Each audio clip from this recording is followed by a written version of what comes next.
ఇది అతను కిడ్నాప్ చేశారంట. ఎవరు ఆ తెలుగుదేశం పార్టీ ఆఫీస్ లో పనిచేసే కంప్యూటర్ ఆపరేటర్ ని కిడ్నాప్ చేసి ఎత్తుకెళ్లి బెదిరించేసి ఇట్లా చెప్పమన్నారంట. ఏది 164 ఉన్న వాళ్ళు కూటమి ప్రభుత్వంలో ఉన్న వాళ్ళని ఆఫ్టర్ ఆల్ 11 అపోజిషన్ హోదా కూడా లేని ఎమ్మెల్యేగా కూడా లేనటువంటి ఎవరైతే గన్నవరం వంశీ గారు బెదిరించేసి కిడ్నాప్ చేసి పెట్టారంట. పోలీసులకు పాపం ఎంత కరం పట్టింది పోలీసులకు చూడండి. ఓకే, ఇప్పుడు ఏంటి కాదండి, ఇప్పుడు ఏముంది, అరెస్ట్ అయితే కాదు, అరెస్ట్ అయితే ఏముంది, ఒక 60 రోజులు 90 రోజుల్లో బెయిల్ వచ్చేస్తారు, అంతేగాని ఎవరికి భయపడరు. తప్పు చేశారని ఎందుకు భయపడతాం సార్? కాదు సార్, మేమన్నా భయపడి వాళ్ళతో వెళ్తా ఏమన్నా వెళ్ళి కలిసి అమ్మ మేము జీవితంలో ఎమ్మెల్యే అవ్వలేము అని చెప్పి వాళ్ళతో వెళ్తే ఏమన్నా కలవటానికో, లేదంటే అరెస్ట్ అవ్వగానే ఏడిసి, లేదంటే ఢిల్లీ వెళ్ళి పారిపోయి ఆలకాలు ఇలకాలు పట్టుకొని బెయిల్ తెచ్చుకోవడానికో కాదు కదా. ఇవాళ కాదు రేపు వస్తుంది, రేపు కాదు ఎల్లుండి వస్తుంది, లేకపోతే ఇంకో కేసు పెడతారు, మళ్ళీ అరెస్ట్ అవుతాం, మళ్ళీ వస్తాం. దాని గురించి ఎవడు భయపడుతున్నాడు? కాదు సార్, చంద్రబాబు నాయుడు గారిని అరెస్ట్ అవ్వగానే లోకేష్ లాగా ఢిల్లీ వెళ్ళి అమిత్ షా గారు కాళ్ళు పట్టుకొని పురంధేశ్వర్ గారి సహకారంతో ఏది అమ్మో అడిగారు జడ్జి, ఏ జడ్జి చూస్తున్నాడు అని చెప్పి అమిత్ షా అడిగారని పొద్దున్నే పత్రికలో రాయి, ఈ టైప్ ఏం లేదు. మేము మెంటల్ గా ఆల్రెడీ ఫిక్స్ అయి ఉన్నాం. కేసుల గురించి అక్కడ భయపడేటటువంటి ప్రసక్తి లేదు. కాకపోతే ప్రజలకు కూడా అన్ని గమనించమని చెప్తా ఉన్నాం. ఖచ్చితంగా మేము న్యాయ పోరాటం చేస్తాం. ఇప్పటి వరకు చాలా మంది అరెస్ట్ చేశారు. ఆల్మోస్ట్ 90% మందికి బెయిల్ వచ్చింది. ఇంకో 10% మంది జైల్లో ఉన్నారు. మళ్ళీ వస్తారు, ఏమన్నా దాంట్లో మళ్ళీ బయటకు వస్తాం, మళ్ళీ కేసు పెడితే మళ్ళీ వెళ్తాం, మళ్ళీ బయటకు వస్తాం. ఏంటి ఇప్పుడు రోజా గారు కాదండి, రోజా గారు, నాని గారు వీళ్ళందరూ కూడా ముందస్తు బెయిల్కి అప్లై చేసుకుంటున్నారా సార్? ఒకటి వాళ్ళు కేసులు పెట్టినప్పుడు బెయిల్కి సంబంధించి ఖచ్చితంగా అప్లై చేస్తారు. That's the procedure. ఇప్పుడు కేసు పెట్టినప్పుడు ఏంది, తప్పుడు కేసులు పెట్టినప్పుడు ఖచ్చితంగా ఎవరైనా బెయిల్ మీద అడుగుతారు కదా. బెయిల్ కోసం వెళ్ళడంలో తప్పే ఉంది దాంట్లో. సో చంద్రబాబు నాయుడు గారు ప్రస్తుత ముఖ్యమంత్రి దేని మీద ఉన్నారు సార్?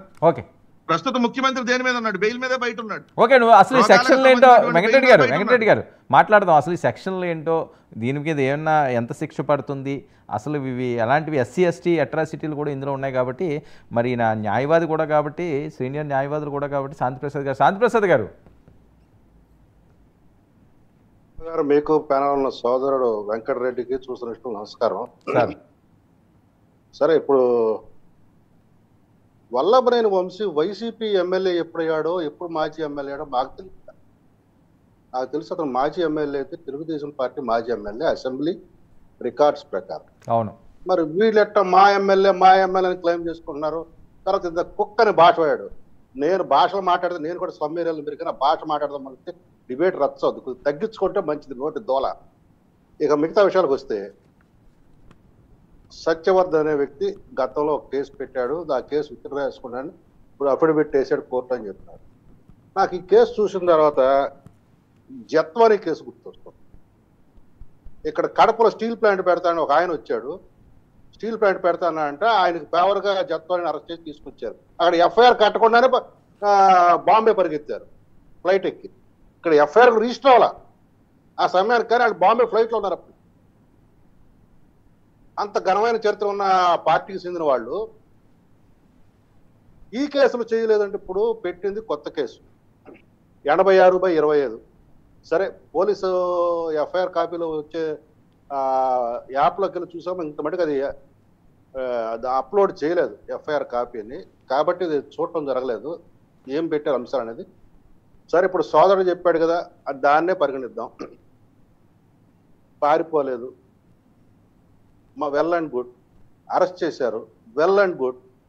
వచ్చి చట్టాన్ని ఎదుర్కోండి, వెల్ అండ్ గుడ్. ఎందుకు అతను ఎవడో తెలుగుదేశం పార్టీ మాజీ ఎమ్మెల్యే, అండర్లైన్ చేసుకోండి. ఇప్పుడు మావాడు వెంకటరెడ్డి భాషలో చెప్పాలంటే ఒళ్ళు బలిసి కొట్టుకున్న మాజీ తెలుగుదేశం ఎమ్మెల్యే. కిడ్నాప్ జరిగిందని సెక్షన్స్ మటుకు చాలా సీరియస్ సెక్షన్స్. సెక్షన్ 104 అతని పేరు పెట్టింది. సెక్షన్ చూస్తే సెక్షన్ 140 క్లాస్ 1 పెట్టారు, బిఎన్ఎస్. వచ్చిన సమాచారం బట్టి చూస్తే తర్వాత సెక్షన్ 308 బిఎన్ఎస్ పెట్టారు.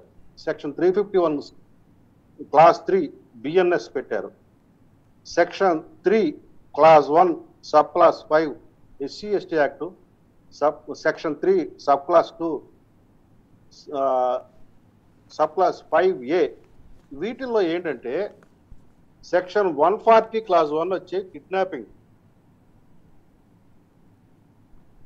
దీనికి సెంటెన్స్ వచ్చి లైఫ్ ఇంప్రిజన్మెంట్. లైఫ్ అంటే యావజ్జీవ. యావజ్జీవం, తక్కువలో తక్కువ 10 సంవత్సరాలు. Okay. Section 308 extortion 7 years.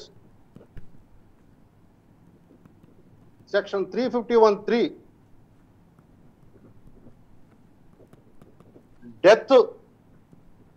Death sentence అండి, క్యాపిటల్ పనిష్మెంట్. నేరం తక్కువైతే లైఫ్.